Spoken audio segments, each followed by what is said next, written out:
Bismillah. Assalamualaikum Ustaz. Saya anak muda yang terkadang pernah melakukan maksiat kepada Allah. Yang tua juga begitu. Lalu bertobat lagi, maksiat lagi, berbuat lagi. Bagaimana caranya Ustaz agar tobat yang ana lakukan menjadi taubatan yang nasuha? Mohon bimbingannya. Quran surah keempat ayat 17. Bismillahirrahmanirrahim. Innamat taubatu 'ala Allahi lilladzina ya'maluna as-su'a bijahalatin thumma yatubuna min qarib. Faulaika yatubullahu 'alaihim wa kana Allahu 'aliman hakima. Kalau taubat mau benar itu, pertama ketika menyadari ada perbuatan salah, seketika bertobat. Saya ulang ya.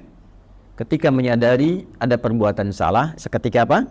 Bertobat. Karena kesadaran tentang kesalahan itu bagian dari kasih sayang Allah yang mengantarkan seorang hamba pelaku maksiat untuk bertobat. Jadi sadar itu pengantar tobat. Pahami itu dulu ya. Pahami. Dan biasanya saking sayangnya Allah, orang yang pertama kali melakukan salah itu langsung diberikan getaran pada jiwanya untuk merasakan kesalahan itu dan menilai bahwa itu salah. Nah, itu pengantar tobat. Kalau sedang ada itu cepat ambil. Karena tandanya Allah masih sayang. Yang bahaya itu kalau melakukan salah, nggak ada tanda itu bahaya. Tapi berdasar perjalanan waktu, kasih Allah itu masih ada. Keadilan Allah menjadikan sebelum dia wafat, ya sebelum nyawanya sampai di kerongkongan, akan ada selalu hidayah Allah itu sampai. Itu pertanda kedua. Jadi pertama dalam diri kita, kedua dari luar.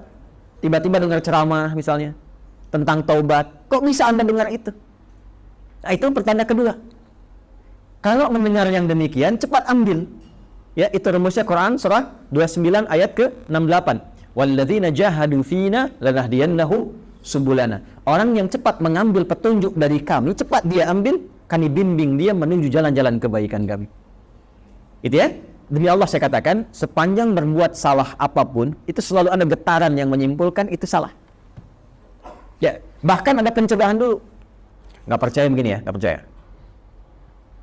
Keluar dari sini pulang, nanti coba aja deh, pakai sendal orang lain. Tapi jangan diteruskan, coba aja. Ya, jangan dipotong video saya. Cuma coba, jangan diteruskan. Itu begitu akan dipakai, pasti hati kecil mengatakan itu bukan punya kamu. Itu pencegahan namanya. Begitu dipakai, dipaksakan pakai, nanti di pertengahan ada rasa lagi, kamu salah. Nah, itulah pengantar taubat. Ikuti, kalau diikuti istighfar, astagfirullah, balik lagi. Dikembalikan pakai pada yang kita miliki. Itulah taubat. Ya? Jadi itu rumus pertama. Kalau sudah ada rumus pertama itu istighfari dulu. Sesali dan minta petunjuk kepada Allah untuk dikuatkan bertahan dalam jalan taubat itu. Tinggal nanti kadar maksiatnya apakah dia ringan, tengah-tengah, atau kadar maksiat berat. Kadar maksiat berat itu yang sudah jadi kebiasaan. Biasanya pada yang terakhir ini, mohon maaf, tidak seketika biasanya. Kecuali ada kejadian besar yang membuat dia bisa meninggalkan itu sama sekali. Ibunya diselang nafas yang terakhirnya. Nah, ibu sering mengingatkan kamu dalam keadaan sehat. Sekarang menjelang kematian pun yang ibu rasakan, ibu ingatkan lagi. Apakah dalam keadaan ibu yang sudah sekarat ini mengingatkan kamu belum mau tobat juga?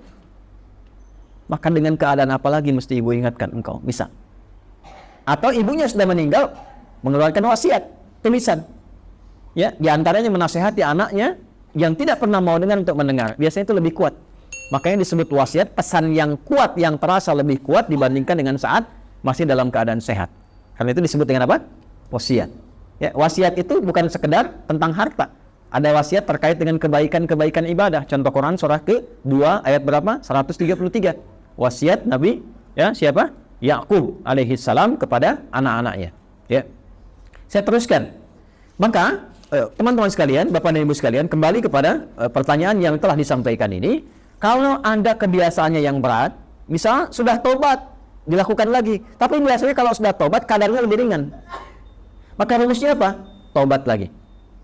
Terus tobat lagi. Terus tobat lagi. Sampai berusaha kita maksimal, hilang kebiasaan itu, atau wafat kita dalam keadaan sedang berusaha tobat atau sedang tobat. Maka itu punya nilai di hadapan Allah Subhanahu wa Ta'ala. Yang terakhir, ini yang lebih kuat. Rasakan saat akan terdorong berbuat maksiat itu lagi seketika diwafatkan oleh Allah Subhanahu wa Ta'ala. Itu yang paling kuat. Misal, sudah taubat, pengen maksiat lagi. Rasakan saat maksiat itu wafat. Itu yang paling cepat mencegah dari perbuatan buruk, sehingga insya Allah dari salah bisa berpeluang menjadi saleh.